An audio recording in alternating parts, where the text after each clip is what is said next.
আসসালামু আলাইকুম। সবাই কেমন আছেন? আশা করি সবাই অনেক অনেক ভালো আছেন। আজকে আমি ঘরে থাকা আটা দিয়ে গুড়ের মুরালি তৈরি করে দেখাবো। এইভাবে গুড়ের মুরালি তৈরি করে আপনারা 6 থেকে 7 মাস পর্যন্ত সংরক্ষণ করে রেখে দিতে পারবেন। আর তৈরি করাও কিন্তু একদম সহজ। এখন কথা না বাড়িয়ে দেখে নেই আমি কিভাবে এই গুড়ের মুরালিগুলো তৈরি করলাম। প্রথমেই নিয়ে নিছি 1.5 কাপ পরিমাণ আটা। আটার সাথে দিয়ে দিলাম 4 চামচ পরিমাণ চিনি, 1 টিস্পুন পরিমাণ দিয়ে দিলাম বেকিং সোডা, পরিমাণ মতো দিয়ে দিলাম লবণ, দিয়ে দিব 2 চামচ পরিমাণ ঘি, 4 চা চামচ পরিমাণ দিয়ে দিলাম রান্নার সাদা তেল। এখন হাত দিয়ে সবকিছু খুব ভালো করে একটু মিশিয়ে নিতে হবে।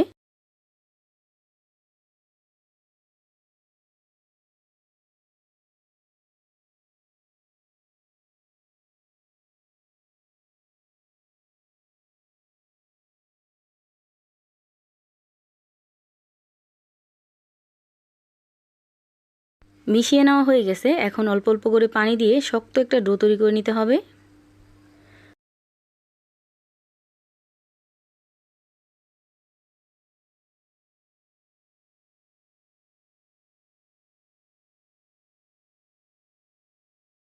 এভাবে আমি ডোটাকে তৈরি করে নিছি। এখন এই ডোটাকে রেস্টে রেখে দেব 15 মিনিটের জন্য। 15 মিনিট পর ঢাকনাটা আমি উঠিয়ে নিলাম। এখন হাত দিয়ে আবার একটু খুব ভালো করে মথে নিতে হবে। এ পর্যায়ে এসে হাফ চামচ পরিমাণ কালো জিরা দিয়ে দিলাম। এটা চাইলে আপনারা আগেও দিতে পারেন। কালো জিরাটা দিয়ে খুব ভালোভাবে মথে নিতে হবে।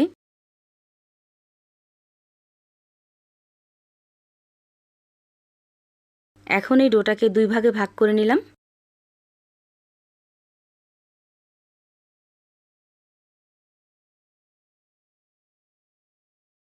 একটা ডো দিয়ে আমি রুটি বেলে নেব। এই রুটিটাকে আমি 1/2 ইঞ্চি পরিমাণ মোটা রেখে বেলে নেব। এভাবে আমি রুটিটা বানিয়ে নিছি। এখন আমি এইভাবে কেটে নেব। আপনারা আপনাদের পছন্দ মতো যে কোনোভাবে নিমটিগুলো কাটতে পারেন।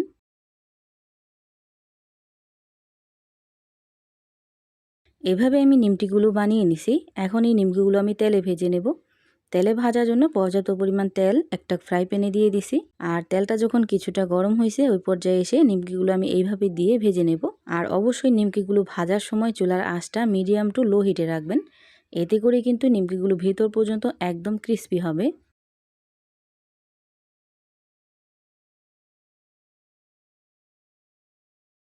চুলার আঁচটা একদম মিডিয়ামে রেখে এই নিমকিগুলো আমি ঠিক এইভাবে ভেজে নিচ্ছি। এখন আমি উঠিয়ে নিব।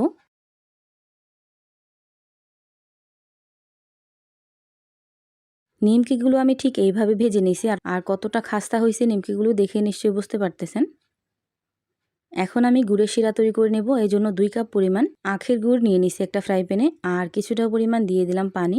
এখন এই গুড়টাকে খুব ভালোভাবে জাল করে গলিয়ে নিতে হবে।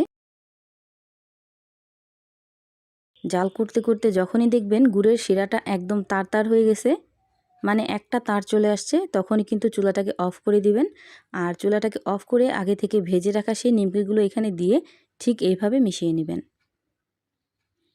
এইভাবে মেশাতে মেশাতেই দেখবেন যখনই ঠান্ডা হতে থাকবে আর এই নিমকিগুলো একদম শক্ত হয়ে যাবে।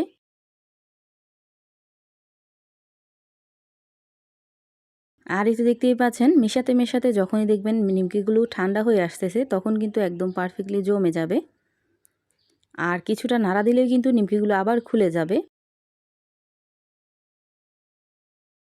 দেখতেই পাচ্ছেন নিমকিগুলো কতটা পারফেক্ট হয়েছে মাশাআল্লাহ। এভাবে বাসায় একবার হলেও তৈরি করে দেখতে পারেন। এভাবেই আমি সবগুলো গুড়ের নিমকি তৈরি করে নিছি। তৈরি হয়ে গেল ঘরে থাকা আটা দিয়ে গুড়ের নিমকি। এভাবে একবার হলো বাসায় তৈরি করে দেখতে পারেন। ভিডিওটা আপনাদের কাছে কেমন লাগছে অবশ্যই কমেন্ট করে জানাবেন। সবাই ভালো থাকবেন, সুস্থ থাকবেন। আল্লাহ হাফিজ।